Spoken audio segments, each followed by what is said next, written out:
गरुड़ पुराण को हिंदू धर्म का महत्वपूर्ण ग्रंथ माना जाता है, जिसे मृत्यु के बाद की घटनाओं के बारे में स्वयं भगवान विष्णु द्वारा बताया गया है। साथ ही इसमें पुनर्जन्म, कर्म, आत्मा, पाप पुण्य, नीति नियम और धर्म से जुड़ी बातें भी बताई गई हैं। यही कारण है कि सनातन धर्म में इस ग्रंथ का सबसे अधिक महत्व है और इसे 18 महापुराणों में से एक माना गया है। गरुड़ पुराण के अनुसार मृत्यु के बाद आत्मा किसी न किसी योनि में प्रवेश करती है। इसमें 84 लाख योनियों का उल्लेख मिलता है, जिसमें पशु योनि, पक्षी योनि, वृक्ष योनि, कीड़े मकोड़े की योनि और मनुष्य योनि आदि हैं। लेकिन आत्मा का प्रवेश किस योनि में होगा, यह उसके द्वारा किए गए कर्मों पर निर्भर करता है। गरुड़ पुराण में प्रेत योनि का भी जिक्र मिलता है। जानते हैं क्या है प्रेत योनि और कैसी आत्माओं का होता है इस योनि में प्रवेश। गरुड़ पुराण का सनातन धर्म में बहुत महत्व है। इस पुराण में जन्म से लेकर मृत्यु तक सब कुछ वर्णित है। गरुड़ पुराण में भगवान विष्णु और पक्षीराज गरुड़ के बीच संवाद के बारे में बताया गया है। यह ग्रंथ पाप पुण्य, नियम कायदे, आत्मा, पुनर्जन्म, मृत्यु एवं जन्म आदि की व्याख्या करता है। गरुड़ पुराण के अनुसार यदि किसी व्यक्ति की मृत्यु हो जाती है तो उस व्यक्ति की आत्मा मनुष्य योनि से प्रेत योनि में कैसे प्रवेश करती है। जीवन में किए गए पापों का परिणाम भोगने के लिए आत्मा को मृत्यु के बाद प्रेत योनि मिलती है। साथ ही ऐसे लोग जिनकी मृत्यु जल में डूबकर, अग्नि में जलकर, वृक्ष से गिरकर आदि से हुई हो, ऐसे मनुष्यों की आत्मा प्रेत योनि में जाती है।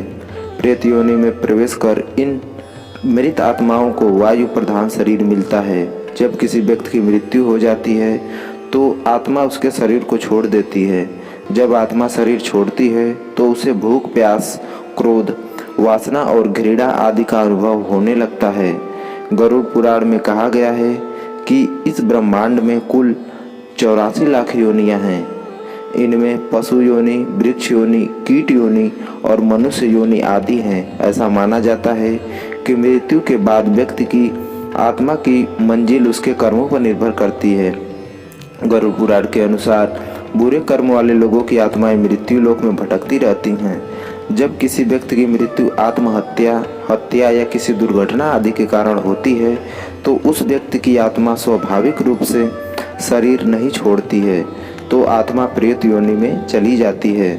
गरुड़ पुराण में बताया गया है कि प्रेतों के मन में हमेशा यह इच्छा बनी रहती है कि जहाँ पर उनका धन है, उसके शरीर के पार्थिव परमाणु हैं, उनके शरीर संबंधी परिवार हैं, वह वहीं रहे और अपने संबंधियों को भी अपनी तरह बनाए। सभी भौतिक पदार्थों का संचयन करने की सामर्थ्य वायु तत्व में रहती है। यही कारण है कि प्रेत वायु शरीर प्रधान होने से जिस योनि की इच्छा करता है वह उसे ग्रहण कर लेता है, लेकिन कुछ ही समय तक वह शरीर ठहर सकता है। पीछे सब पार्थिव परमाणु शीघ्र ही बिखर जाते हैं। गरुड़ पुराण में यह भी कहा गया है कि मृत्यु के बाद शास्त्रों के अनुसार जिनका अंत्येष्टि संस्कार नहीं किया जाता, उसकी आत्मा भी कुछ दिनों के लिए प्रेत योनि में को प्राप्त होती है। जब शास्त्रोक्त विधि से उसका प्रेत संस्कार 10 गात्र विधान, 16 श्राद्ध, संपिंडन विधान किया जाता है, तब वह प्रेत शरीर से मुक्त हो जाता है। जब किसी व्यक्ति की अचानक या किसी दुर्घटना में मृत्यु हो जाती है तो उसकी आत्मा को शांति नहीं मिलती है। ऐसी अवस्था में आत्मा भूत प्रेतों में भटकती रहती है। साथ ही जब किसी व्यक्ति की आत्मा स्वाभाविक रूप से उसके शरीर को नहीं छोड़ती तो आत्मा भी प्रेत योनि में भटकती रहती है। ज्योतिष शास्त्र के अनुसार कहा जाता है कि जब किसी व्यक्ति की मृत्यु हो जाती है तो मृतक की आत्मा की शांति के लिए पिंडदान और श्राद्ध किया जाता है। ऐसा करने से माता पिता की आत्मा को शांति मिलती है।